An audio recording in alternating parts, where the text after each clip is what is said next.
Our first dragon form we'll look at is the flying dragon, or Fei Long. And this dragon is really about helping us begin to see clearly, to take flight, and also to see clearly, to really see the nature of what experience is as it's arising. It really helps to feel very centered, steady, embodied, and anchored in this area of the low back, what's known as the lower dantian in Qigong, and our core. These are also our primordial wings. So I'll show you what the form looks like, Fei Long, and then we'll break it down into ways that it might feel more accessible and then more fluent for you to start practicing. So I'll just show you, the legs are together. From my lower back, breathing in, and then breathing out. It's like I'm turning with the air currents. Breathing in and breathing out. The same would be for the second side.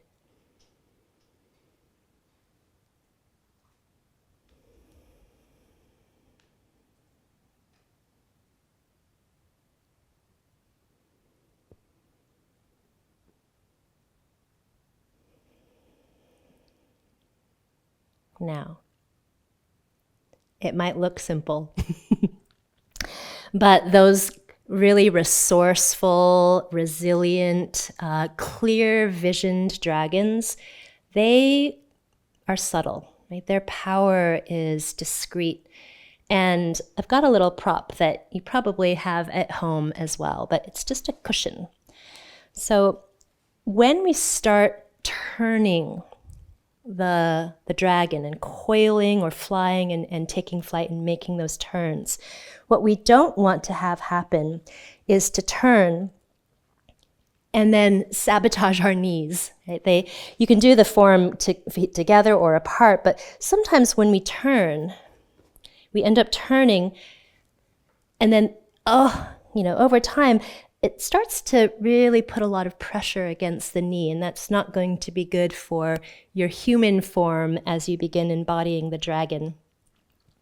So one way that I've really found helpful in terms of just giving the body some clear messages about how to turn and differentiate between the hips and the waist and turn more from center and not take the whole lower body with the turn, is to squeeze something like a cushion between your legs.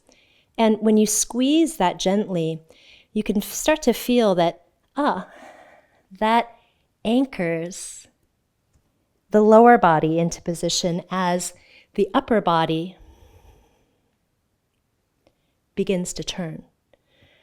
And that can also feel really beautifully strengthening, gives you confidence, gives you a sense of a cushion between your legs, but it also gives you a sense of landing your awareness really into this area of center and the back that makes the practice and the form feel a lot lighter through the arms. Like I'm not going to strain my shoulders when I take flight, right? But the power then comes from the area that we can really benefit from engaging and resourcing. So if you were to do the posture with the feet a little bit wider, that's also good, and especially for those of you who may find balance a little bit tricky with your feet together. You just want to feel that same engagement of the inner legs and the stabilization of the pelvis as you begin to make that turn. Notice my hips haven't turned, my legs are still facing forward. I haven't gone like this. So that's the lower body. And when we work to lift the arms in flight as the dragon, we want to really resource the power from the lower back, These are the primordial wings of the body, and not resource the peripheral strength of the arms. So what I mean by that is, if you tried either with the feet together or apart, and you just lifted from the periphery, you lifted from your wrists, breathing in. Right? It kind of feels, it's okay. But what I kind of feel is nothing going on in my back or my center.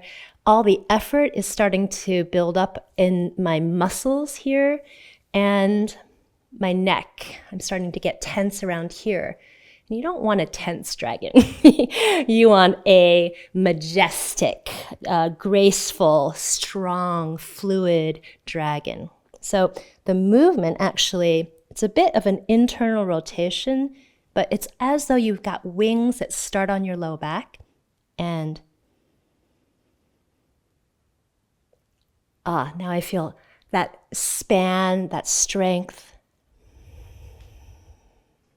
Now when I turn, my palms are both moving this way as though they're flying through air or moving clouds, which Chinese dragons like to breathe. They breathe clouds. Right? They control the waters.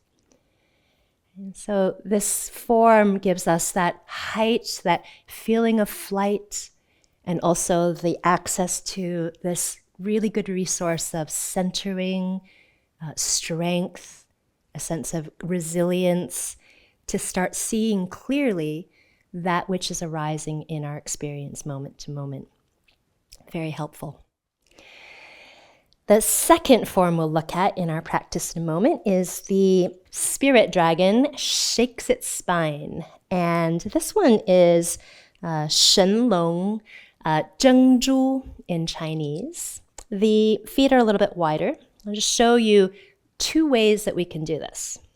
One is hands down. This is especially good for mobilization of the spine, the shoulders, but many of us have had different injuries or we have limitations in the range of movement available to us in the shoulders. So the image that I sometimes think of when practicing this way is, got my phone, gonna put it in my back pocket.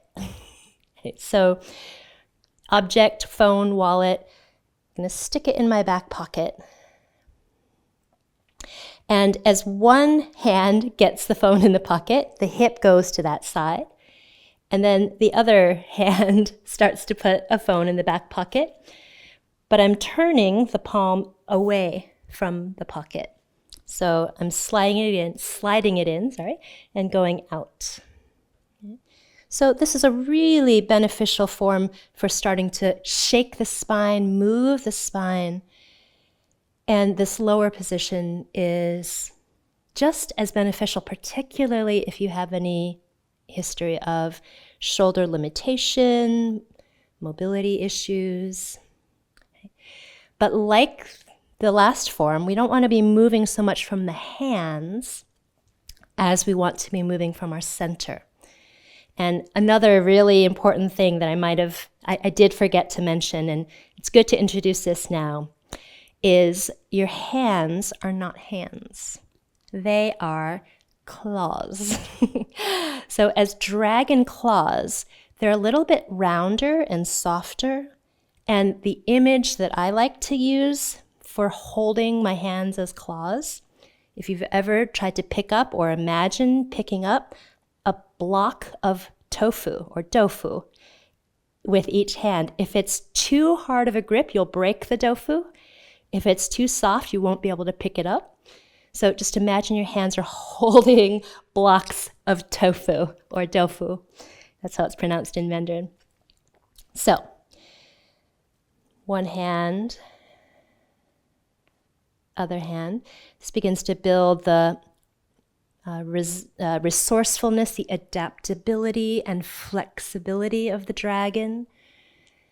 Being adaptable, resourceful, really good tools for how we meet experiences that feel a bit stuck, stagnant, or difficult, right? Get creative and well-resourced in how we meet challenges instead of habitual, going down the same path all the time.